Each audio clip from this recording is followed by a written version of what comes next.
Tourne. Bonjour Leït. Est-ce que tu peux un peu te présenter en 3 mots? 3 mots. Haïtem Dalbel. Concepteur rédacteur. Oui. Havas. Comment t'as atterri chez Havas? Par téléphone. En fait, quand on a fait Jeddah Beauty, il y a eu Havas qui s'est implanté avec nous. Il y a eu un contact et ça s'est très bien passé. C'était une opportunité, surtout pour travailler pour Tunisie Télécom. Et puis voilà. Donc, est-ce que tu peux nous parler un peu de ton parcours? Diplômé marketing médias chaussées, petite figurée. C'est venu par hasard, comme je n'ai fait société de métallurgie, rien à voir. Donc plutôt figuré en tant que client d'exé.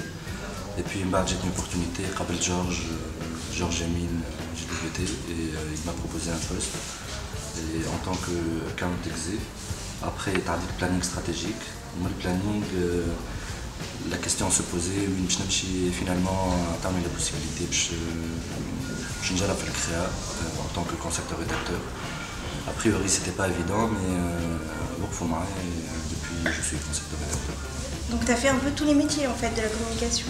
Oui, normalement. En 5 ans, mais bon, c'est assez intéressant, surtout par rapport au poste de concepteur-rédacteur, d'avoir un bagage marketing médias chaussées. Et puis voilà, d'avoir fait le commercial, ce qui n'est pas évident, le métier de commercial, chef de pub, enfin ma bâche arbée, il minimise ce poste, mais c'est un poste hyper fatigant. Et je pense que c'est l'interface avec le client qui peut être décisif et plusieurs projets. Et puis voilà, le planning stratégique, je l'ai été le planning et grâce à, entre autres à Hazm et Qadour. Et puis après, Georges m'a proposé d'essayer la conception-rédaction. Pour moi, c'était juste pour le fun, je proposais des idées, mais pour lui, c'était assez intéressant et peut-être qu'il fallait peut-être tenter le coup. J'ai essayé et puis a priori, ça a marché. Depuis, je suis concepteur-rédacteur et chez JWT. Après, je suis passé chez Havas et voilà, je suis reconnaissant envers créer JWT Havas. D'accord. Et la pub, comment t'es tombé dedans? C'est une passion depuis toujours ou c'est... Voilà, la pub, c'est... Je n'ai peut-être fait l'HEC, quand je fais la radio Enjoy à l'HEC, et il y avait cette volonté peut-être inconsciente de se faire remarquer, d'essayer de transmettre des messages à travers la radio. J'essayais de délirer un peu, je me rappelle, Mounji d'ailleurs, il s'en rappelle peut-être, il y avait des discours, des fois on a ramené des sexologues et on parlait un discours assez cru, et c'est hyper marrant. L'Abed se désintéressait de la radio et là il y a eu une foule énorme, on parlait de comment se protéger. C'était assez marrant d'utiliser des termes assez trash, mais au final le message passait. Et je pense que petit à petit, c'est venu aussi avec Culture Pub certainement, c'est venu aussi avec les pubs de la RAI, de TF1, d'M6. C'est venu comme ça et après voilà, on tombe sur les bouquins. Le premier bouquin, je pense que c'est l'inconditionnel Jacques Seguela par rapport à l'IHEC parce qu'il n'y avait que ça. On n'avait pas d'idée sur les autres publicitaires connus, les agences, les philosophies. D'ailleurs, comme un manque qui fait l'éducation par rapport à ça, que ce soit l'arrêt métier, l'IHEC, on n'a pas accès à ce genre d'informations. Et c'est après que j'ai découvert ça, c'est un peu dommage, mais je n'ai pas découvert l'IHEC. Peut-être qu'on avait plus le temps de découvrir, je ne sais pas, BBH, pour moi c'est le sommet. La signature c'est exactement ma conception de la chose, ou bien ce que j'aspire. C'est pas évident d'appliquer la chose tous les jours, mais voilà, d'aller à contresens, généralement. Pas tout le temps, mais généralement. Salvador Dali. Il représente peut-être... Parce que tu reviens de Barcelone, ça. Il a une conception, il a une vision, je sais pas, pour moi, je l'aperçois, c'est une vision publicitaire. Il est énorme, le mec. Je sais pas, il casse toute logique, il la réinterprète à sa façon. Quelle que soit la perception des gens, il s'en fout, il a une vision, il applique et après les gens adhèrent, adorent. C'est un personnage fabuleux. Je sais pas, j'ai perçu une vision limite publicitaire d'aller à contresens de la logique et de casser tous les codes. Tous les codes, tout ce c'est qui un est conventionnel. avant-gardiste en fait, Salvador Dali. Donc finalement, est-ce que tu te reconnais pas aussi dans l'avant? Tu es un peu aussi un avant-garde, c'est-à-dire que rien que de par ton parcours atypique, toujours aller à contresens ou changer les codes. Par rapport à ça, certainement, pour rendre le métier intéressant, si on veut aller au bureau chaque matin et se dire qu'on pourra travailler sur un truc intéressant, il faut certainement se dire on peut aller à contresens et peut-être se surprendre soi-même avant de surprendre les collègues, avant de surprendre les autres. Et puis, ça ne dépend surtout pas d'une seule personne. Et donc là, tu reviens de Barcelone. Est-ce que tu peux nous raconter un peu ce que tu as pris, ce que tu as absorbé de Barcelone, de cette ville, de l'Espagne? Barcelone, première réaction, c'était le choc. Un choc émotionnel, il n'y a rien de si exceptionnel, mais femme a une âme qui est indescriptible. Donc c'est la sensation de liberté qui est indescriptible, c'est les gens qui s'intéressent aux inconnus, plus que les Tunisiens, on était, je sais pas, pour eux c'était un modèle. Les Tunisiens qui ont fait la révolution, qui ont tenu tête aux dictateurs.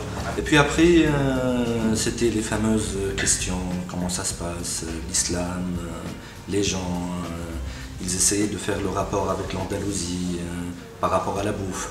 Et puis voilà, il y en a certains qui se rappellent de la Tunisie grâce à un certain Cannes 2014. Et finalement, cette info est parvenue au Texas. Et puis il y en a d'autres qui connaissent la Tunisie grâce à Hammamet, les clichés habituels. Et puis voilà, c'est une ville exceptionnelle. Une semaine, c'était pas suffisant. Je sais pas, c'est une ville de... Je conseille tous les publicitaires d'y aller d'ailleurs. Ça va vous permettre de repartir de zéro, de voir les choses peut-être autrement. Je vous conseille d'aller voir le musée de Picasso, aller voir Salvador Dali. Vous êtes devenu intime, ça y est. Dali est trop. Quoi d'autre. Et puis le musée d'art contemporain, c'est un truc énorme, tout simplement. Faut le vivre, on ne peut pas le décrire, il faut le vivre, tout simplement. Est-ce que tu peux revenir sur ton meilleur souvenir publicitaire? Meilleur souvenir de publicitaire? Il y en a beaucoup, mais bon, certainement c'est les prix. Que ce soit avec Jules et toute l'équipe qui a participé sur le Hal Club, et que ce soit pour Crystal Mena, pour Tunisie Télécom. Et bon, il y a un petit souvenir que je garde en tête, c'était la présentation, c'est personnel, hein, c'est la présentation du spot lancement de Zitouna, où on venait de débarquer du Liban, il y avait la présentation qui s'enchaînait directement après. Et puis il y avait tous les gens de Zitouna, pas le des autres.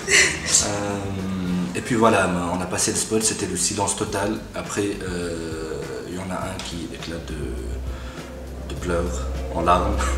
Ouais, c'est mignon. Ouais, j'ai eu peur, mais apparemment c'était un coup émotionnel positif. Donc je pense que c'est l'un des souvenirs qui marquent un jeune concepteur-rédacteur. Et ton pire souvenir? Mon pire souvenir, c'est un spot raté. C'est un spot raté par rapport à sa production. On a fait confiance à un réalisateur tunisien. Et puis voilà, le résultat était pour moi catastrophique. Mais bon, ça date de quelques années. Mais bon, ça reste des choses qui te marquent. Tu as fait confiance à un Tunisien. D'ailleurs, généralement, c'est un sujet qu'on aborde souvent. Pourquoi vous ne faites pas confiance aux Tunisiens? Les hommes déjà, moi j'ai fait confiance à une personne que je ne connaissais pas. Et ça ne veut pas dire qu'il n'y en a pas d'autres. Il y a Nejib, il y a Majdi.